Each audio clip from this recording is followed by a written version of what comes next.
Good evening. Late night from Willowdale. We're not in Willowdale, but the few people who watch these videos seem to like that because a lot of people who watch these videos come from Willowdale. Willowdale, what a nice place to come from, but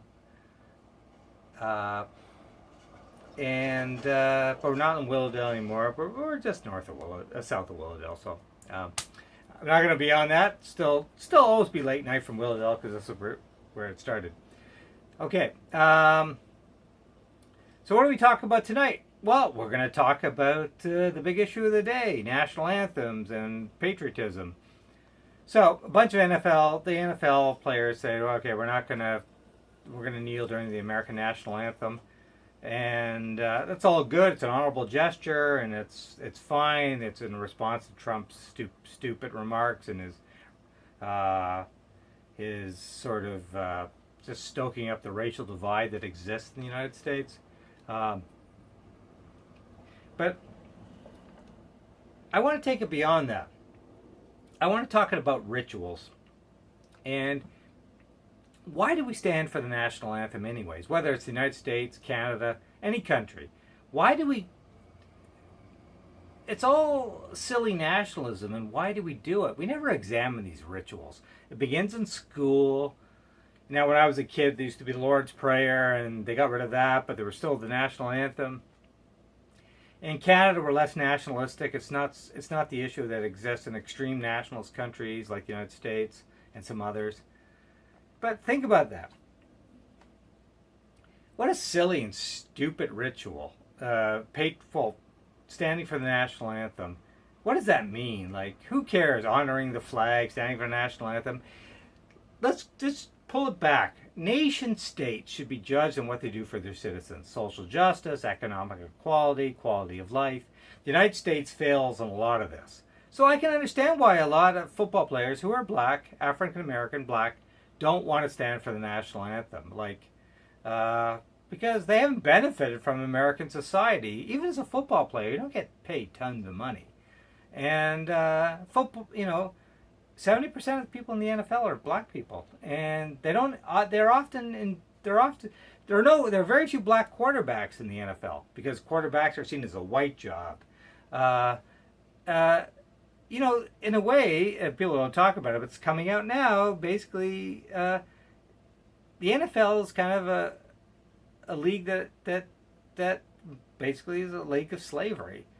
It's like the gladiators in ancient Rome. The most people who suffer concussions and everything are black players, African American players. They're the ones who do all the blocking and all the nasty jobs. And they're the ones who experience racism, and they see a lot of people being killed by the security forces in the United States. And they're saying, why are we honoring the flag? Why are we honoring patriotism? Like, we don't benefit from this country. It was what Muhammad Ali said that. He said, the Vietnamese did nothing for me. Why should I go? I think he said it very bleakly. Muhammad Ali said, basically said, the Vietnamese haven't killed any black people. Why would I go to Vietnam and kill Vietnamese? And this is the same thing in America. Black ball players see their friends and family members killed by the security forces, the police, and whatever. And they think, why should we stand up for the American anthem, which in many cases represents racism and a country they never really benefited from. And Francis Scott Key, who penned the Star-Spangled Banner, was a racist and a pro-slavery guy. He was a white supremacist. So that says it all, right? The American anthem was penned by a racist and a white supremacist. So why would you stand for that? But it goes back to the whole, take it beyond what's going on with the NFL and race relations in the United States. Why does anybody stand for national anthems? When I used to go to Blue Jay games, I never stood for the Canadian anthem. I never even entered the stadium till the anthems were over. I always thought it was silly, stupid nationalism.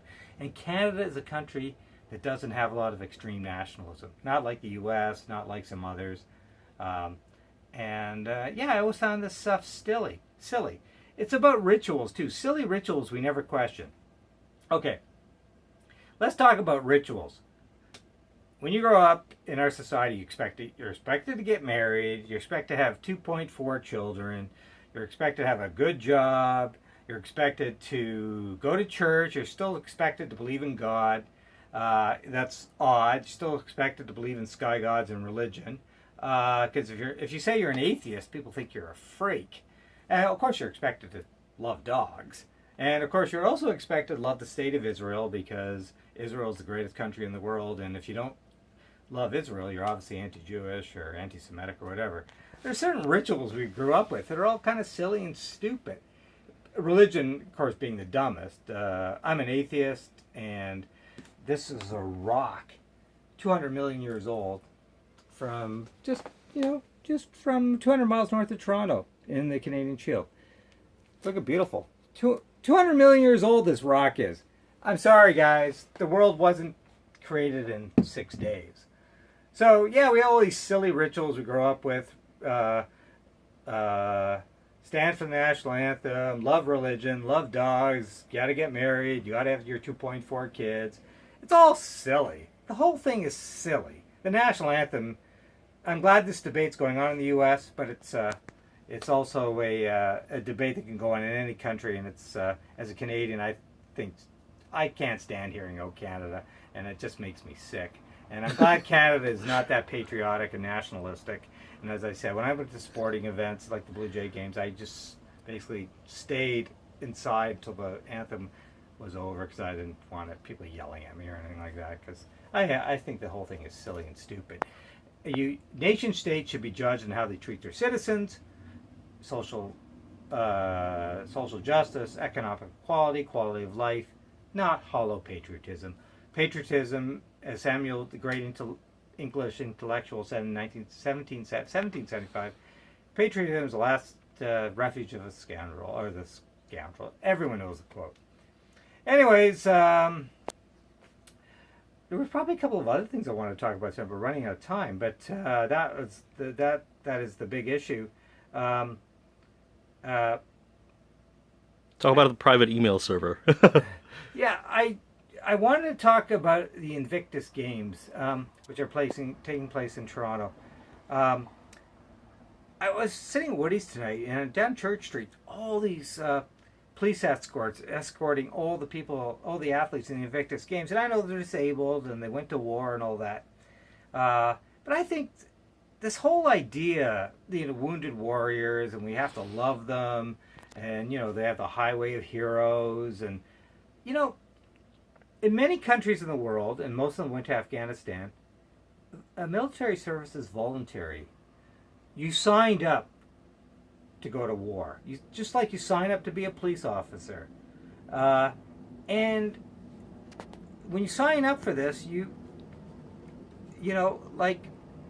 could be killed or you could be disabled. And I just don't get this whole aura of people who fought in the military or police officers or whatever. There's this whole aura, and how they're heroes. This is a job you signed up for, and it might be controversial. You can't really talk about it, but I'm sorry for Canadians who signed up to go to the military, and we know some who've done that. You go to Afghanistan. Your job basically, when you're in the Western military, your job is basically to go there and kill brown people. And that's what you do. And this whole idea that the Invictus Games and all that, and people can't talk about it because, oh my God, that's just like one of those rituals, right? But really, wounded warriors, and they get escorts. Canadians are paying for all this as their buses go down the street and they get police escorts. I mean, you signed up for this. To go to war, to go to Afghanistan, to Iraq, to kill brown people. I don't understand why these people, I don't see them as heroes. And I know that's a controversial thing to say, but frankly, you signed up for it, just like a cop signs up for it. And frankly, this money that we're spending on the Invictus Games here in Toronto, I just think it's a waste of money. And frankly, to be blunt about it, a lot of these soldiers who signed up for it went to kill brown people in parts of the world who didn't need their intervention. So that's my point of view on all this. And Okay, we're almost running out of time. Yeah. There's probably other things I want to talk about, but we talked about enough tonight. So, and remember, patriotism is the last refuge of a scoundrel. That's it. Okay.